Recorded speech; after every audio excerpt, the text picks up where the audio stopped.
আমি সুদখোর, আমি ঘুষখোর, ঘুষের টাকা পকেটে ভরে নিয়ে চলে এসেছি। সকালে ছেলে কিংবা মেয়ে বলছে, আব্বাজি মৌলানা সাহেব বলেছে তোমার কায়দা শেষ হয়ে গেছে, এখন সিফারা লাগবে। সিফারা লাগবে রে বেটা, সিফারার জন্য টাকা বাহির করে দিয়ে দিলে। কোন টাকা? সুদের হারাম টাকা। রাত্রে ঘুষ খেয়ে এসেছে সে হারাম টাকা দিয়ে বেটাকে সিফারা কেনার জন্য টাকা দিচ্ছে। আর একটা 2 বছরকার মেয়ে বলছে, আব্বাজি আবার সিফারা খতম হয়ে গেছে, এখন আমাকে কোরআন কিনতে বলেছে মুলি সাহেব। হ্যাঁ রে বেটা, কোরআন কিনতে বলেছে, লে লে লে লে লে এই 200-300 টাকাটা লে। কয় টাকা লাগবে? মুলি সাহেবকে বলিস, মুলি সাহেব যেন এনে দেয়। ওই রাত্রের ঘুষ খাওয়া টাকাটা, সুদের টাকাটা, হালাল হারাম মিশ্রিত টাকাটা বের করে দিয়ে দিল নিজের বেটাকে এবং বেটিতে। কি কিনতে? আম্মা পাড়াটাও কোরআন, আর যেটা কোরআন নামে কোরআন হলো সেটাও কোরআন। আহা, আমার কচি এক সন্তানের হাতে আমি হালাল 2টা পয়সা দিয়ে তাকে একটা কোরআন কিনে দিতে পারলো না। কপাল পোড়া মানুষ তুমি। তুমি কি করেছো নিজের জীবনে? নিজকে বহুত বড় খলিফা মনে করো তুমি, নিজকে বহুত বড় হিরো মনে করো তুমি, খুব যোগ্য মানুষ মনে করো তুমি, নিজকে খুব সফল মনে করো। আরে তুমি কুকুর শিগাল থেকে খারাপ যে নিজের বেটির হাতে, নিজের বেটার হাতে হালাল টাকা দিয়ে এখানটা 15 টাকার সিফারা কিনে দিতে পারলো না। ডুবে মরো তুমি, ডুবে মরো। আর আশা করছো যে তোমার সন্তানেরা আদর্শবান হবে, আশা করছো তোমার বেটি আদর্শবান হবে? কুকুর শ্রীগালের পেট থেকে, কুকুর শ্রীগালের বাড়িতে, কুকুর শ্রীগালের মতন হালাল হারাম নির্বিশেষে আল্লাহ থেকে উদাসীন হয়ে যারা জীবন যাপন করে তার পুরো নসলটাই তো কুকুর শিয়াল হবে। এটাই তো হচ্ছে বাস্তব।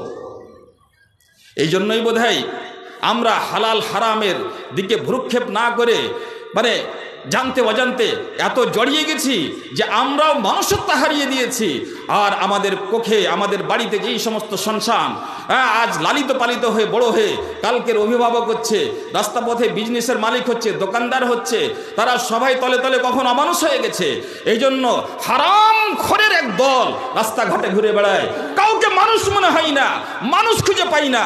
এই জন্য খুঁজে পাই না যে আমি হারামখোর, আমার সবটি ছেলে ফেলে হারামের রুজিতে বড় হয়েছে, লালিত পালিত হয়েছে। রাস্তাঘাটে আপনি দেখতে পাবেন কোথা থেকে ভালো মানুষ, ভালো মানুষ কোথা থেকে দেখতে পাবেন? কথা বোধহয় কড়া লাগছে, কথা বোধহয় খারাপ লাগছে। 90% যদি কড়া হয় একটু কমিয়ে এলেন, 80% আরও কমিয়ে এলেন, 70% এটিতে আসে। তো 70% মানুষ যদি হারামখোর হয় তো রাস্তাঘাটে আপনি মানুষ কেমন করে দেখতে পাবেন? 70% লোক বাড়িতে হারাম খায়, 70% লোকের মেয়ে ছেলে হারাম খায়, তার সন্তান সন্ততিরা সেই হারাম রুজিতে বড় হয়েছে। আপনি রাস্তাঘাটে মানুষ দেখতে পাবেন কি করে? মনে হয় না রাস্তায় মনে হচ্ছে কেউ মানুষ লয়, দোকানে মনে হচ্ছে কেউ মানুষ লয়, ঈদগাহে মনে হচ্ছে কেউ মানুষ লয়, মসজিদে গিয়ে মাঝে মাঝে মনে হয় এখানে মানুষ আসে কিনা বোঝা যায় না। আমাদের জীবনটাই প্রভাব পড়েনি তার, আমাদের জীবনকে গ্রাস করে ফেলেনি। শয়তান নিজের ফাঁদ পাতিয়ে বসেছিল, শয়তান আস্তে আস্তে আস্তে আস্তে আমাদেরকে পাকা হারামখোর বানিয়ে ফেলেছে। বন্ধুগণ, বেশি কথা বললেই হবে না, সংক্ষিপ্তভাবে মেন থিম যেটা আজকের বক্তব্যের সেটা হলো আপনাকে জানতে হবে। আপনার যদি কোনো জিনিসে সন্দেহ থাকে আলেম ওলামার সাথে যোগাযোগ করতে হবে, আপনাকে কনফার্ম হতেই হবে যে আমি যেই পথ এবং পদ্ধতিতে নিজের রুজি উপার্জন করছি সেটা বিশেষ করে ডাউট হতে গেলে আপনাকে জানতেই হবে যে এটা হালাল না হারাম। ভাই, যদি হারামের মতো কোনো সন্দেহ থেকে যায় তাহলে সেখানেও আপনি দূরে সরে যাবেন। আর সন্দেহ দূর করার মতন যদি কোনো যোগ্য মানুষ পান অবশ্যই তার কাছে যান। যদি একদিন সফর করে যেতে হয় তাও যান, 8 দিন লাগে সফর করে তাও যান। সাহাবায়ে কেরামেরা এক একটা জিনিস জানার জন্য কত লম্বা লম্বা সফর করেছেন। তাবিঈনেরা, তাবিঈনেরা, তার ছাত্ররা শুধু একটা হাদিস শেখার জন্য এক মাস ধরে 40 দিন ধরে সফর করেছেন, খেয়ে না খেয়ে একটা হাদিস জানার জন্য। আপনি আপনার সংসার চালাবেন, হালাল আর হারাম বিষয়টা কনফার্ম হবেন। আপনি হালালভাবে পবিত্রতার জীবন যাপন করতে চান, আপনি একটা দিন কামাই করতে পারবেন না, একটা ঘন্টা কামাই করতে পারবেন না। আপনার আশেপাশে 10 কিলোমিটার, 20 কিলোমিটার, 50 কিলোমিটার, 100 কিলোমিটার দূরেও যদি কোনো যোগ্য আলেম থাকে তার কাছে গিয়ে আপনার জীবন জীবিকার পদ্ধতি ব্যাখ্যা করেন এবং তিনি আপনাকে বলবেন যে না ভাই তোমার এই পদ্ধতিটা ঠিক আছে, এতে কোনো ভয় নেই, এতে হালাল উপার্জন হবে। এটা আপনি সেখান থেকে ফিরে এসে হালাল পদ্ধতির মাধ্যম দিয়ে রুজি উপার্জন উপার্জন করুন, আপনি ধন্য থাকবেন ইহকালে এবং ধন্য থাকবেন পরকালে। আর বাই চান্স যদি সেটা হারাম পদ্ধতি হয়ে যায় তাহলে আপনি কিন্তু আর আপনার বাঁচার কোনো রাস্তা থাকবে না। অন্য এক হাদিসের মধ্যে নোমান ইবনে বাশির রাদিয়াল্লাহু তাআলা আনহুর হাদিস, রাসূলুল্লাহ সাল্লাল্লাহু আলাইহি ওয়াসাল্লাম বলেছেন, ইন্নাল হালালা বায়্যিনুন ওয়াল হারামা বায়্যিনুন। কিছু কিছু জিনিস আছে স্পষ্ট রূপে হালাল, সেটা সবাই বুঝতে পারে, জানতে পারে, সবারই জানার সাধ্যের মধ্যে আছে। আর কিছু জিনিস হারাম, সবাই এটা বুঝে যে এটা হারাম। ওয়া বাইনাহুমা উমুরুন মুস্তাবিহাত। আর মধ্যখানে কিছু জিনিস আছে যে সন্দেহ হয়, ক্লিয়ার হতে পারা যায় না এটা হালাল না হারাম। তাহলে সেখানে আমাদের করণীয় কি হবে? ফামান ইত্তাকা শুবহাত, যে সন্দেহযুক্ত জিনিস থেকে নিজেকে বাঁচিয়ে নিল না, সন্দেহ হচ্ছে তা আমি এটা করব না, যতক্ষণ না আমি কনফার্ম হব অতক্ষণ আমি এটা করব না। এটাই হচ্ছে দ্বীনের দাবি। সন্দেহ আছে, আপনি দূরে সরে থাকুন। সন্দেহযুক্ত আর হারাম দুটার মধ্যে তফাৎ কিছু নাই। আপনি সন্দেহ হলেই সেখান থেকে সরে যান। ফামানিত্তাকা শুবহাত ফাকাদ ইস্তাবরা লিদীনিহি ওয়া ইরজিহি, সে যেন নিজের দিন বাঁচিয়ে নিল আর নিজের মান সম্মান বাঁচিয়ে নিল, যে সন্দেহযুক্ত জিনিস থেকে বেঁচে গেল। ওমান ওয়াকা ফিশ শুবহাত ওয়াকা ফিল হারাম, আর যে সন্দেহযুক্ত জিনিসের পরোয়া করলো না, ধুর, কোন মুলি সাহেবকে জিজ্ঞেস করে, ধুর এটা তো মনে হচ্ছে হালাল, এটা তো মনে হচ্ছে হালাল, ধুর ধুর করে সেই কাজটা করতে লাগলো, তাহলে নিশ্চিত রূপে সে হারামে পতিত হয়েছে বা নিকটবর্তী সময়ে সে হারামে নিমজ্জিত হবে। তাহলে আমাকে কনফার্ম হয়ে লাইফ সেটিং করতে হবে, ফ্যামিলি সেটিং করতে হবে। আমি কি রুজি উপার্জন করব, কিভাবে করব, সেটা সম্পূর্ণ নিজের ইচ্ছাই হবে না। আমাকে জানতে হবে শরীয়তের কাঠামো এবং পরিকাঠামো দিয়ে আমি যেন নিজে হালাল রুজি খেতে পারি এবং আমার পরনে যে কাপড়টা আছে সেটা যেন হারাম পয়সা দিয়ে কিনতে পারি। আহা, বড় দুঃখ লাগে। আজকে অনেক হাজি সাহেবানেরা হজ করতে যান, তাদের একটু লাইফ হিস্ট্রি যখন যারা আশেপাশে তারাকে দেখতে পায়, যারা দূরবর্তী তাদের শুনতে পায়, তাদের বাড়িতে দিব্যি 4-5টা এলআইসি চলে, দিব্যি সুদের কারবার চলে, দিব্যি অনেকের বাড়িতে বেড়ি সেড়িয়ে বাঁধা হয় এবং সংসারের হালাল হারামের কোনো বাঁধন নাই, কোনো ঠিকানা নাই। এবার হজ করতে যাচ্ছেন হাজি সাহেব, আচ্ছা বলুন তো, গায়ের জোরে কি তুমি হজ করিয়ে দিবে? গায়ের জোরে কি তুমি তখন হজের ইন্ট্রি করিয়ে দিবে আল্লাহর কাছে? না আল্লাহর কোনো বিধান আছে? একটিও টাকা যদি হারামের হয় তাহলে আপনার হজ করা 40 দিন ধরে গাঁলাকে জাফত খাওয়া সবই ফালতু হয়ে যাবে।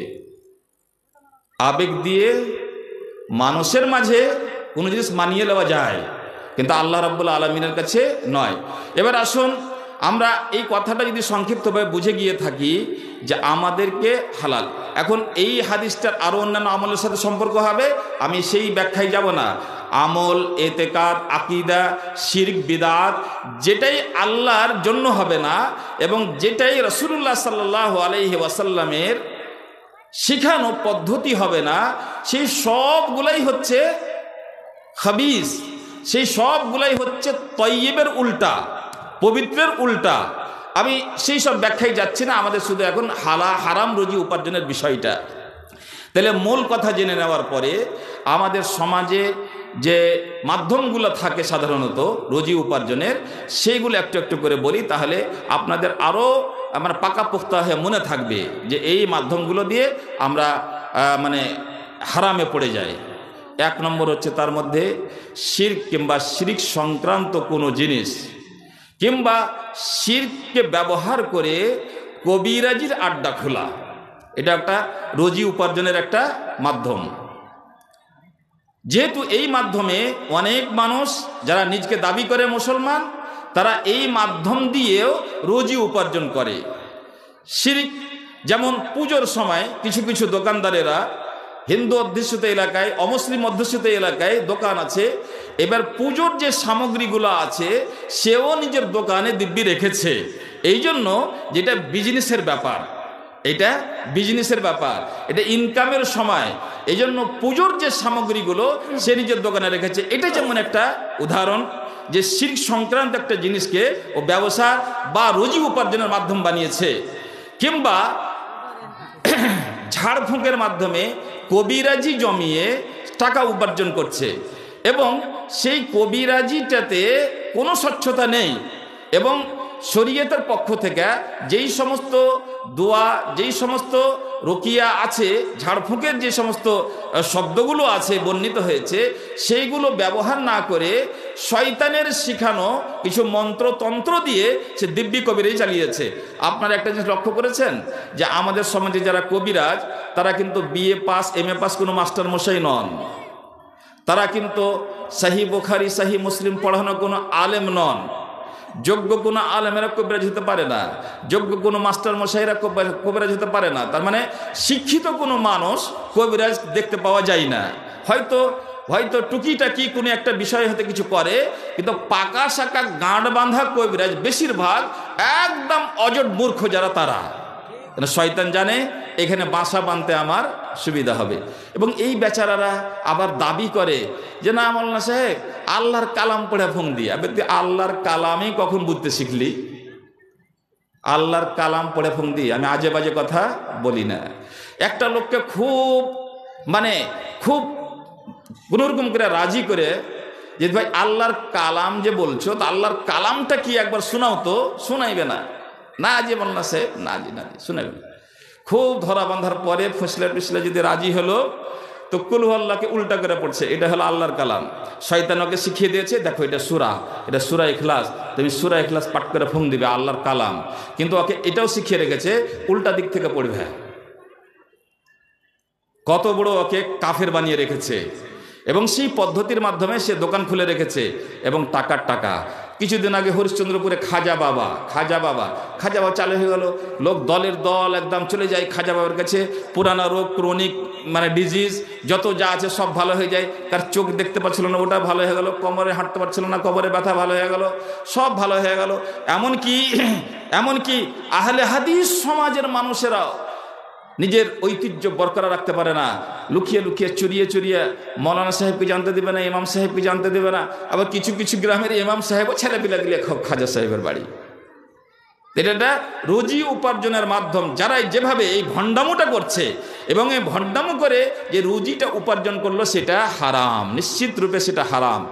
ওখানে কবিরাজি বলেন আর ঝাড়ফুঁক বলেন, শুধুমাত্র ওটাই জায়েজ যেটা কোরআন হাদিসে বর্ণিত হয়েছে। সূরা ফাতিহা পাঠ করে ফুঁক দিতে পাওয়া যাবে, আয়াতুল কুরসি পাঠ করে ফুঁক দিতে পাওয়া যাবে, তারপরে কুল হুয়াল্লাহু কুল আউযু বিরাব্বিন নাস ইত্যাদি যেগুলো কোরআন হাদিসে বর্ণিত আছে সেগুলোর মাধ্যমে ঝাড়ফুঁক করা যেতে পারে।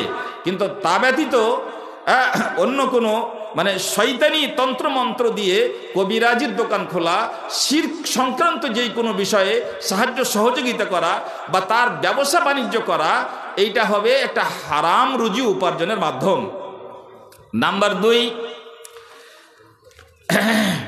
জুয়া লটারির মাধ্যমে। কিছু লোক তো জুয়া খেলতে নিজেও বিক্রি হয়ে যায়, নিজের স্ত্রীকে বিক্রি করে দেয়, নিজের ঘরবাড়িকে বিক্রি করে দেয়। লটারি যেহেতু এটা বরবাদির একটা রাস্তা এবং এটা শয়তানের দেখানো একটা রাস্তা, শরীয়তে প্রথম দিন থেকে এটা হারাম করা আছে। এবং কেউ জুয়া খেলতে 2-4-5 লাখ টাকা জিতে নিয়েছে এবং সেই টাকা দিয়ে গাড়ি করেছে, সেই টাকা দিয়ে বাড়ি করেছে, সেই টাকা দিয়ে পোলাও খাচ্ছে বা বিরিয়ানি খাচ্ছে, সেই টাকা দিয়ে কাপড় চোপড় কিনে ঈদগাহে যাচ্ছে, মসজিদে যাচ্ছে, মাদ্রাসায় যাচ্ছে। আচ্ছা বলুন তো, জুয়াটাই তো সমূলে হারাম। আর সেই পদ্ধতির মাধ্যমে যে টাকা পয়সাটা উপার্জন করেছে সেটা হারাম হবে না হালাল হবে? ভাই হারাম। তাহলে সেই টাকা হারাম, এটা একটা অর্থ উপার্জনের রাস্তা, তাহলে এটা হারাম। 3 নম্বর হচ্ছে সুদ খাওয়া। সুদ হচ্ছে ওইটাই যেটা আপনি কাউকে টাকা পয়সা ধার দিয়েছেন এবং ফিরিয়ে নেওয়ার সময়তে ওই মূল টাকার চাইতে বেশি করে ফিরিয়ে নেবেন। সেটা ব্যাংকই হোক বা কোনো মানুষকে আপনি দিয়েছেন, 1000 টাকা দিয়েছেন, ফিরিয়ে নেওয়ার সময় যদি 1001 টাকা চান সেটাই সুদ। আপনি 1010 টাকা চান সেটাই হবে সুদ। এবং এই সুদের ব্যাখ্যার সময় নয় এটা, এই সুদকে শরীয়ত হারাম করেছে। এই সুদ হচ্ছে মানবতা বিরোধী এক পদক্ষেপ। এই সুদ গরিবদের শোষণ করার একটা রাস্তা। এই সুদ সর্বকালে মানুষের মাঝে অশান্তিকে জন্ম দিয়েছে, এই জন্য শরীয়ত তাকে হারাম করেছে। এবং রাসূলুল্লাহ সাল্লাল্লাহু আলাইহি ওয়াসাল্লাম অভিশাপ দিয়েছেন, লাআনা রাসূলুল্লাহ সাল্লাল্লাহু আলাইহি ওয়াসাল্লাম আকিলার রিবা। আল্লাহ রাসূল অভিশাপ দিয়েছেন যারা সুদ খায়, সুদ খানেওয়ালাকে, ওয়া মুকিলাহু, যে সুদ দেয় তার উপরে লানত পাঠিয়েছেন। এবং ওয়াকাতিবাহু, যে সুদের এই আদান প্রদানকে লেখে রেজিস্টারে নথিভুক্ত করে, তার উপরে আল্লাহ অভিশাপ দিয়েছেন, আল্লাহ রসুল অভিশাপ দিয়েছেন। ওয়া শাহিদাইহে, আর যারা উইটনেস বা সাক্ষী হিসেবে সেই কাগজে সাইন করেছে, সকলের উপরে অভিশাপ দিয়েছেন। তাহলে এক কথায় সুদ হচ্ছে হারাম। এবার এই সুদের মাধ্যম দিয়ে উপার্জিত সম্পদ, টাকা পয়সা, এটাও হারাম না তো হালাল হবে কি? নিশ্চয়ই হারাম। তাহলে এই সুদের টাকা পয়সা দিয়ে গাড়ি কিনছেন, বাড়ি কিনছেন, পাঞ্জাবি কিনছেন, টুপি কিনছেন, সিফারা কিনছেন, কায়দা কিনছেন, সবই হচ্ছে হারাম। ঘুষ খাওয়া, ঘুষের মাধ্যমে আপনি আপনার পক্ষে কোনো কাজী সাহেবকে, কোনো বিচারককে কিংবা কোনো অফিসিয়াল কোনো মানুষকে আপনার পক্ষে করেছেন, আপনি তার হকদার কি না এটা দেখার বিষয় থাকে না। ঘুষ টুস দেওয়ার পরে আপনি তার হকদার হয়ে যাচ্ছেন, আপনার কাজটা হয়ে যাচ্ছে। অনেক সময় আপনার অধিকার ক্ষুণ্ণ করছে কেউ, আপনি অধিকার ক্ষুণ্ণ হওয়া থেকে বাঁচার জন্য সেই ঘুষটা দিচ্ছেন। তাহলে সেটা মানে আপনার মজবুরি, আপনার দুরবস্থার কারণে যে সবসময়তেই হালাল হয়ে যাবে সেটাও নয়। ঘুষ তাহলে ঘুষ আপনি পেয়েছেন। একটা গোটা ডিপার্টমেন্ট আমাদের দেশে আছে, একটা ডিপার্টমেন্ট গোটা দেশে আছে যা বেতনের চাইতে 10 গুণ 20 গুণ বেশি ইনকামের কারণ হয়ে থাকে। আমাদের দেশে একটা খুব গুরুত্বপূর্ণ ডিপার্টমেন্ট আছে, দেশ শাসন এবং পরিচালনার ক্ষেত্রে একটা বড় ডিপার্টমেন্ট আছে, যার যতটি বেতন নয় তার চাইতে 50 গুণ বেশি ঘুষের টাকাতেই হয়। যাই হোক, ছোট মাপের ঘুষখোর হোক, বড় মাপের ঘুষখোর হোক, সব ঘুষই ইসলামে হারাম। আপনি ঘুষের মাধ্যমে যে টাকাটা উপার্জন, আপনি বড় একটা অফিসার, রোজ পকেটে 1200-1300 টাকা করে নিয়ে আসছেন, এটা এক্সট্রা বেতন তো পাবেনই। আর কাতলার মাছ, রুহির মাছ, আর ইটা মাছ, উটা মাছ করে খুব স্বাচ্ছন্দ্যের সাথে জীবনযাপন করছেন, এইসব ঠিক নয়।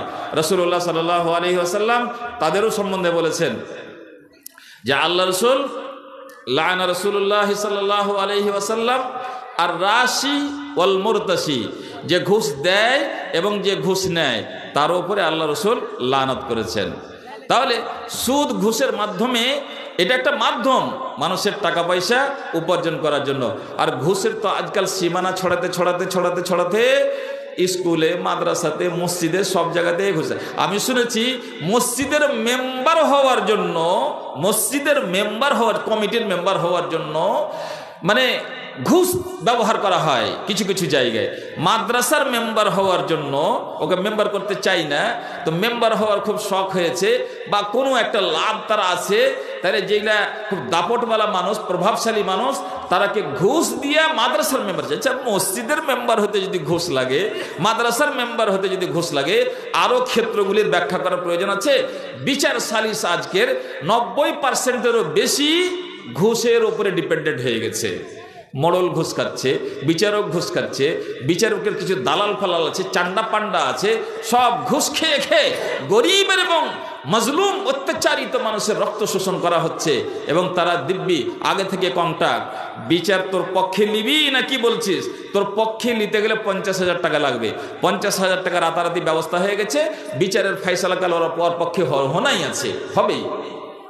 আমাদের এইরকম ঘটনা কি আমরা শুনতে পাই না? এটা কি আমাদের সমাজে দিন দিন বেড়ে যাচ্ছে না? এই সুদ ঘুষ আপনি মানুষের কাছে দাপট ব্যাখ্যা করতে পারবেন, বিভিন্ন চালাকি খাটাতে আপনি পারবেন, মানুষ আপনার বিরুদ্ধে হয়তো সাময়িকভাবে কোনো পদক্ষেপ নিতে পারবে না, কিন্তু আল্লাহ রেজিস্টারে কি সেটা উঠবে না? আল্লাহ রাব্বুল আলামিনের ক্ষমতা চাইতে গিয়ে আমাদের ক্ষমতা বেশি হয়ে গেছে। আল্লাহ তাআলা তোমার দাপট দেখে ভয় করে তোমার খাওয়া সুদকে, তোমার খাওয়া ঘুষকে আল্লাহ তাআলা কি হারাম করে দিবেন? আল্লাহ ডরিয়ে গেছেন নাকি? নিশ্চয়ই না।